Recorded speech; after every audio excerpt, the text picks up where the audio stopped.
जी नमस्कार, स्वागत है विताना एजुकेशन के ऑनलाइन क्लासेस में। और हम लोग मध्यकालीन भारत के इतिहास में पढ़ रहे थे, जो विशेष रूप से इसके पहले के क्लास में हमने विजयनगर और बहमनी साम्राज्य को समझा था।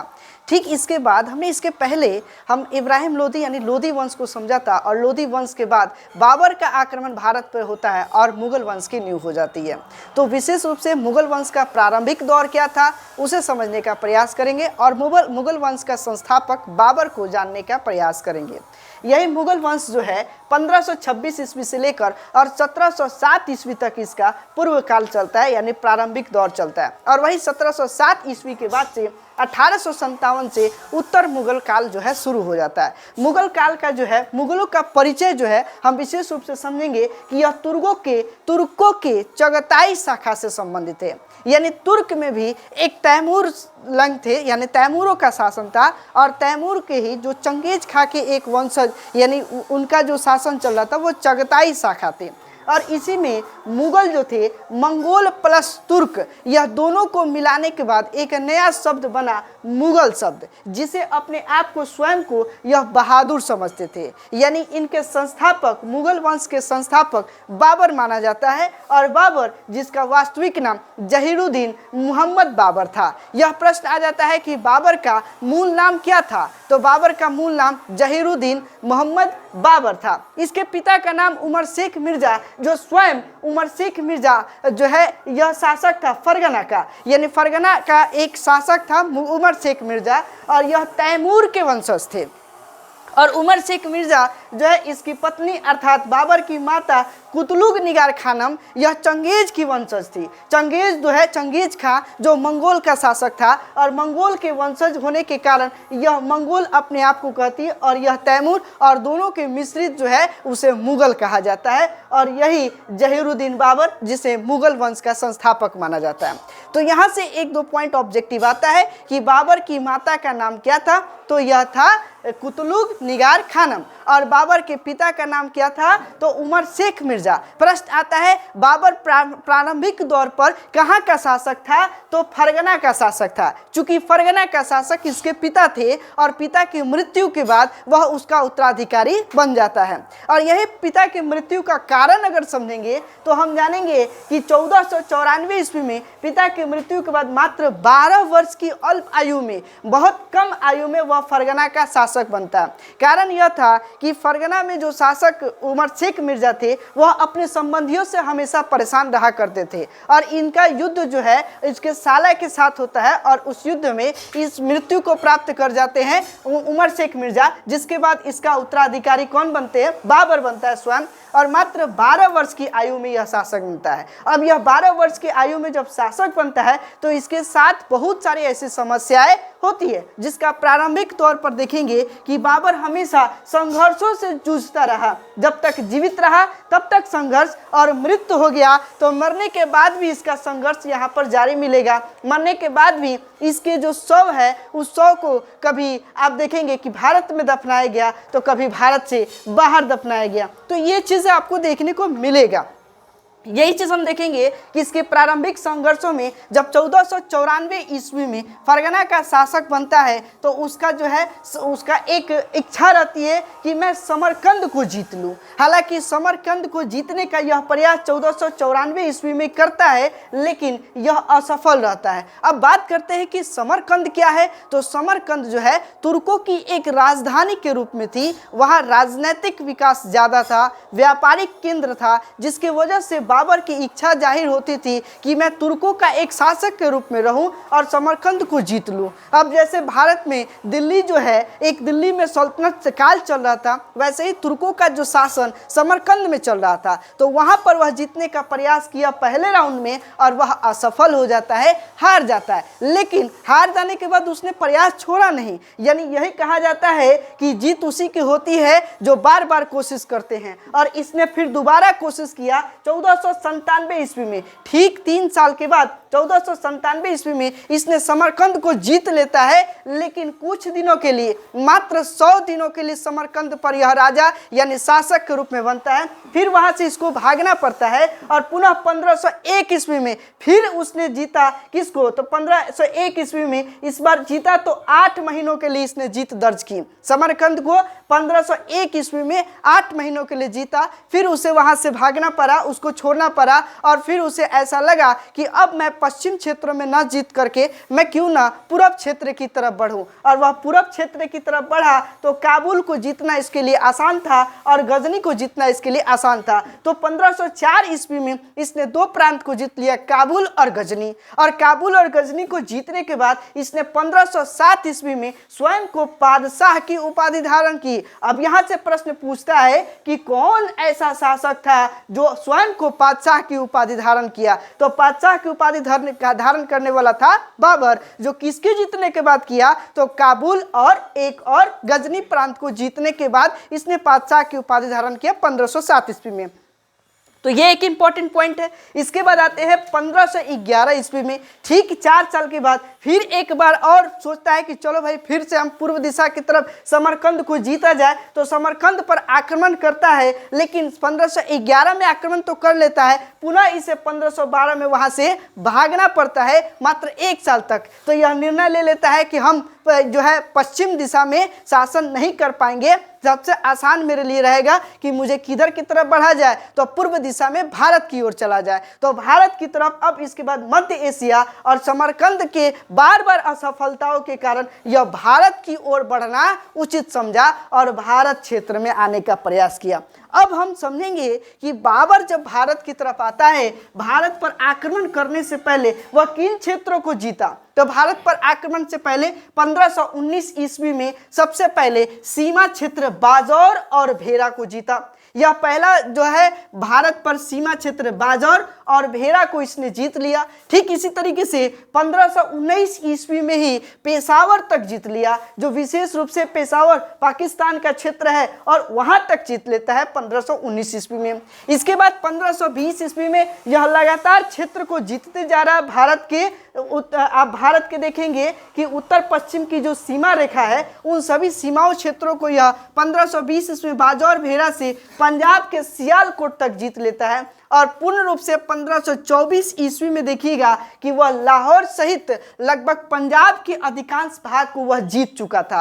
अर्थात यदि हम मैप पर समझने का प्रयास करें तो मैप में आप देखिएगा कि यह भारत का नक्शा है और इस भारत के लगभग इन सभी क्षेत्रों को वह बाबर जीत चुका था। अब इसकी सूचना दिल्ली में बैठे इब्राहिम लोदी को दी जाती है कि भारत जो है यह क्षेत्रों को जीतते हुए भारत पर आक्रमण का प्रयास, भारत पर आक्रमण की जो है नीति बना रहा है।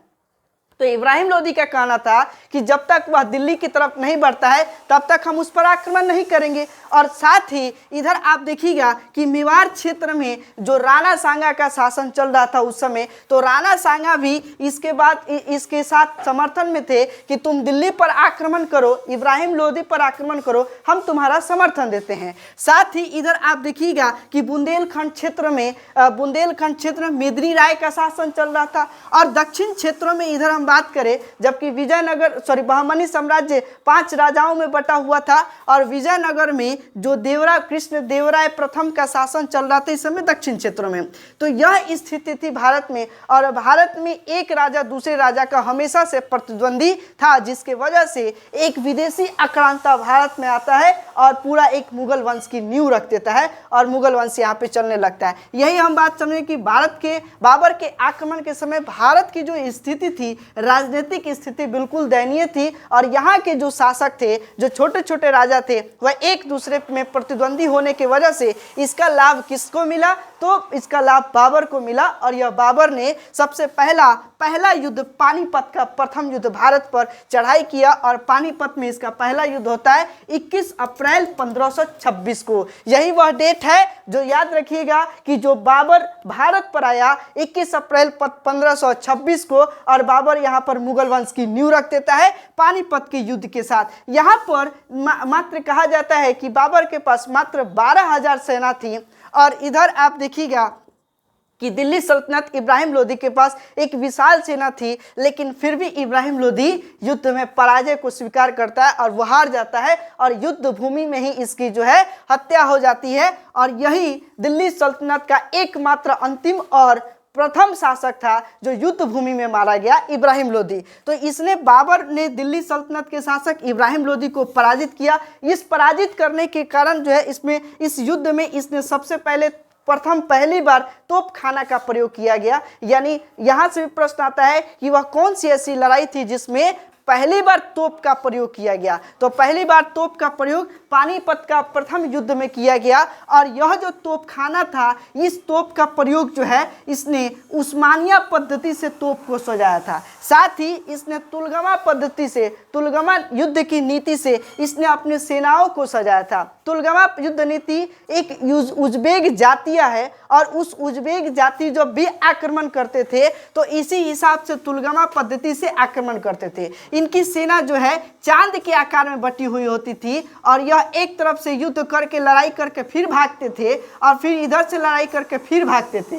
तो यह जो पद्धति कहा गया, यह उज्बेक से ग्रहित पद्धति जिसे तुलगमा युद्ध की नीति कहा गया, इस नीति से इसने अपनी सेना को सजाया था। और जो उस्मानिया पद्धति थी, इस पद्धति में किया क्या था कि इसने सबसे पहले एक नाला खुदवा दिया था जहां तोप रखना था, और इसमें जहां तोप रखना था वहां नाला नहीं था और बाकी जगहों पे नाला रख के और इस पर घास फूस डलवा दिया था। इस पद्धति को कहा जाता है कौन सा? तो यह पद्धति कहा जाता है आपका उस्मानिया पद्धति। और इस उस्मानिया पद्धति से तोप को सजाया था और इस पानीपत के युद्ध में इसका प्रयोग किया और वह पानीपत का युद्ध क्या हुआ? जीत जाता है बाबर। और इसी के बाद यहाँ से भी प्रश्न आता है कि जो तोप को संचालन कर रहे थे उस सेनापति का नाम क्या था? तो तोप का संचालन करने वाले सेना जो थे उस्ताद अली कुली थे। क्वेश्चन आता है तोप संचालन कौन कर रहे थे? उस्ताद अली कुली। और बंदूकधारी जो थे, बंदूकधारियों का नेतृत्व करने वाले थे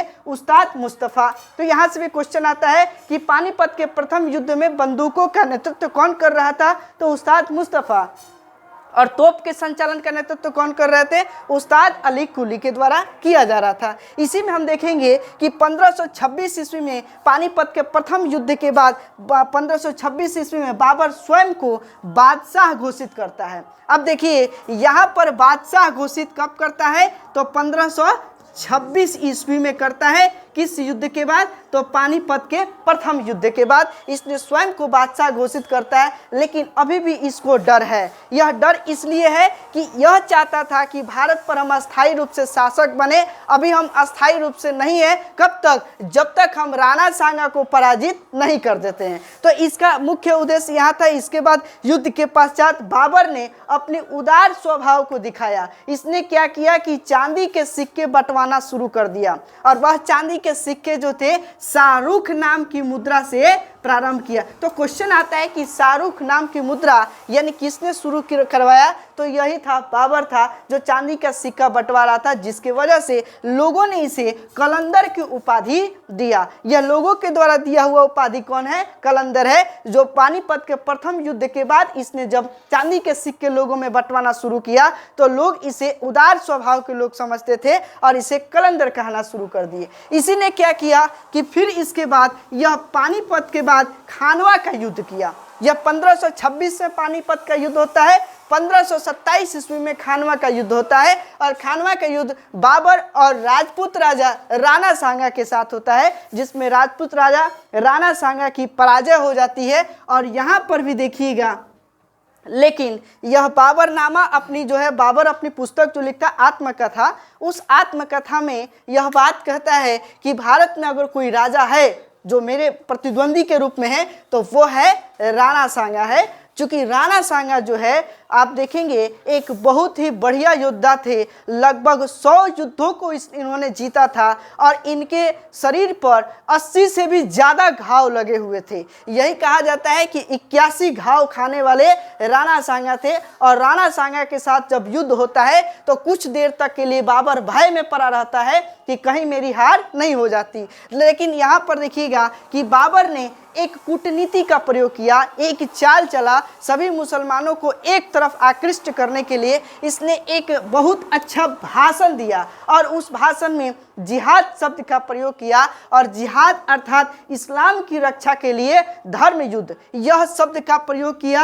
और उस भाषण की वजह से सभी मुसलमानों को अपने तरफ एकत्र किया, जिसके वजह से इसने क्या किया, राणा सांगा को पराजित किया। यहीं पर आप देखिएगा कि युद्ध के पश्चात इसने गाजी, और उस युद्ध में काफ़ी राजपूत सेनाओं को जो है गर्दनें काट करके और जो सर है उस सर का बहुत बड़ा टीला बनवाया, और वह टीला बनवाने के बाद इसने स्वयं को गाजी की उपाधि धारण किया और बोला कि काफिरों को मारने वाला मैं हूं। और यही जो है एक बहुत बड़े कत्लेआम की जो है शुरुआत यहाँ से होती है खानवा के युद्ध के बाद। इसी तरीके से जब मालवा और बुंदेलखंड की सीमा की तरफ बढ़ता है तो वहाँ पर चंदेरी का युद्ध होता है, जो कि एक महत्वपूर्ण व्यापारिक और राजनीतिक केंद्र था। मालवा प्रांत और उसके बुंदेलखंड का जो क्षेत्र था वो एक व्यापारिक और राजनीतिक केंद्र था, और यहाँ का जो शासक थे राजपूत सरदार मेदिनी राय थे, और मेदिनी राय के साथ युद्ध होता है और उसमें भी मेदिनी राय की पराजय होती है। और पराजय होने के बाद यहाँ पे भी एक घटिया काम करता है। मेदिनी राय की दो पुत्रियाँ, इन दोनों पुत्रियों को जो है अपने पुत्र हुमायूं और कामरान को उपहार के लिए दे दिया, भेंट स्वरूप दे देता है बाबर। तो चंदेरी का युद्ध 1528 ईस्वी में होता है। किसके साथ होता है, तो बाबर और मेदिनी राय के साथ होता है। इस युद्ध में भी इसने जिहाद शब्द का नारा दिया, और जिहाद शब्द का नारा देके मुसलमानों को एकत्र किया और एक विशाल सेना बनाया। अब इसी तरीके से हम देखेंगे कि घाघरा का युद्ध 1529 ईस्वी में होता है, और यह घाघरा का युद्ध अफगान शासक महमूद लोदी के साथ होता है। महमूद लोदी चूंकि इब्राहिम लोदी का ही भाई था, और इब्राहिम लोदी का भाई इसने बाबर को पराजय करने के लिए एक युद्ध छेड़ता है बिहार के प्रांत से, और बार बार मुगल के क्षेत्रों में आक्रमण करता है, जिससे बाबर परेशान होकर जो घाघरा का युद्ध कर देता है, महमूद लोदी के साथ युद्ध करता है, और महमूद लोदी पराजय को स्वीकार कर लेता है, पराजित हो जाता है, और बाबर का यह अंतिम युद्ध होता है 1529 ईस्वी में। इसके बाद 1530 ईस्वी यानी कि 26 दिसंबर 1530 ईस्वी को बाबर की मृत्यु हो जाती है। और यही कहा जाता है, यहाँ पे थोड़ी सी मिस्ट्री है कि बाबर की मृत्यु का कारण कुछ इतिहासकार मानते हैं कि यह बहुत ज़्यादा जो है अफीम लिया करता था, बहुत ज़्यादा नशा करता था। इस नशा की वजह से इसे बीमारी हो गई, और उस बीमारी की वजह से उसको मृत्यु हो गई। लेकिन कुछ इतिहासकार ऐसा मानते हैं कि बाबर जो है भारत की जलवायु को अपने शरीर के अनुरूप नहीं ढाल पाया, जिसकी वजह से भी यह जो है बीमारियों से ग्रसित हो गया और मर गया।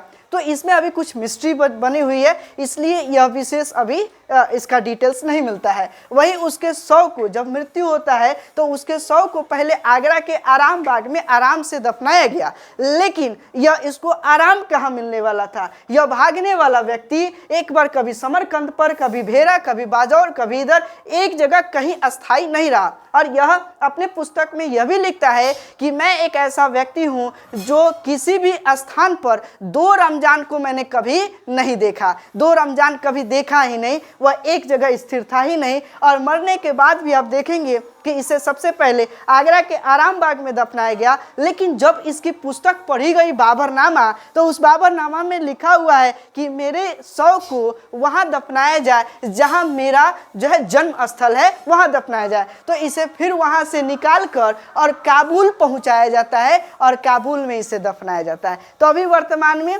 बाबर का जो मकबरा कहाँ पर है, काबुल में है। शुरुआत में कहा था, आगरा के आराम बाग में। और इसी ने अपनी पुस्तक स्वयं आत्मकथा लिखता है बाबरनामा तुजुक ए बाबरी, और जो इसके खत है वह खत ए बाबरी अर्थात रिसाल ए उसज नाम की पुस्तक लिखता है, जिसमें सारे खतों का विवरण देता है। और इसी ने एक नई शैली का, नए पद्धति का जो है विस्तार किया, मुबैयान पद शैली, जिसमें पद यानी कि जो कविताएं हैं वो कविताएं को ग्रसित करने के लिए एक नई शैली का जो है प्रयोग इसने शुरू किया। यहीं पर हम देखेंगे कि भारत में अभी हाल ही में विषय का चर्चा का एक विषय रहा जो बाबरी मस्जिद। वह बाबरी मस्जिद का जो निर्माण है वह बाबर के ही एक सेनापति मीर बाकी के द्वारा करवाया गया, और मीर बाकी ने ही इस मंदिर के जगह पर वहाँ पर मस्जिद का निर्माण करवाया, जिस पर अभी जो है चर्चा का विषय बना रहा। अभी इस पर हम लोग देखें कि सुप्रीम कोर्ट ने निर्णय करके और वहां पर फिर से राम मंदिर बनवाने का निर्णय लिया। तो यहाँ पर एक पॉइंट्स आपका आ जाता है कि बाबर के किस सेनापति के द्वारा जो है बाबरी मस्जिद का निर्माण करवाया गया। तो ध्यान रखना है कि वह है मीर बाकी के द्वारा इसका निर्माण करवाया गया। तो ये पॉइंट्स कुछ पॉइंट्स है जिसे आप समझने का प्रयास करेंगे। एक बार और शॉर्ट ट्रिक में आपको बता दूं कि कई बार इसे शॉर्टकट ट्रिक से भी पूछ दिया जाता है। कभी कभी आपसे क्रम पूछ देता है कि बाबर का भारत पर आक्रमण में सबसे पहले कौन सा युद्ध हुआ, उसके बाद कौन युद्ध हुआ, उसके बाद कौन युद्ध हुआ। तो भारत में हमने देखा कि पहले पानीपत युद्ध हुआ, इसके बाद दूसरा युद्ध होता है तो वो होता है खानवा का युद्ध, उसके बाद चंदेरी का युद्ध, उसके बाद घाघरा का युद्ध। 4 प्रमुख युद्ध है जो 1526, 27, 28, 29 को होता है। और यह युद्ध में हम देखेंगे कि एक छोटा सा ट्रिक अपनाएंगे। बाबर भारत पर आया माने आक्रमण, बाबर भारत पर आया, पानी पिया, खाना खाया, चाय पिया, घर गया। क्या भाई? तो बाबर भारत में आया, पानी पिया मतलब पानीपत का युद्ध, पानी पिया, खाना खाया मतलब खानवा का युद्ध, खाना खाया उसके बाद चाय पिया, चाय पिया मतलब चंदेरी का युद्ध। अब चाय पीने के बाद कहाँ चला गया? घर चला गया, अर्थात घाघरा का युद्ध। अगर ये ट्रिक याद है तो इजीली आप क्रम सजा सकते हैं, डेट भी आपको याद हो जाएगा। तो 1526, 27, 28, 29 मरा कब? तो 30 को। बहुत ही आसान ट्रिक है, इजीली आप बाबर को समझ गए होंगे। आई होप हमारा वीडियो आपको पसंद आया होगा। वीडियो को लाइक करना ना भूले और अपने दोस्तों के साथ शेयर करें। अगर अब तक आपने हमारे चैनल को सब्सक्राइब नहीं किया है तो जरूर सब्सक्राइब करें। मिलते हैं अगले क्लास के वीडियो के साथ। धन्यवाद।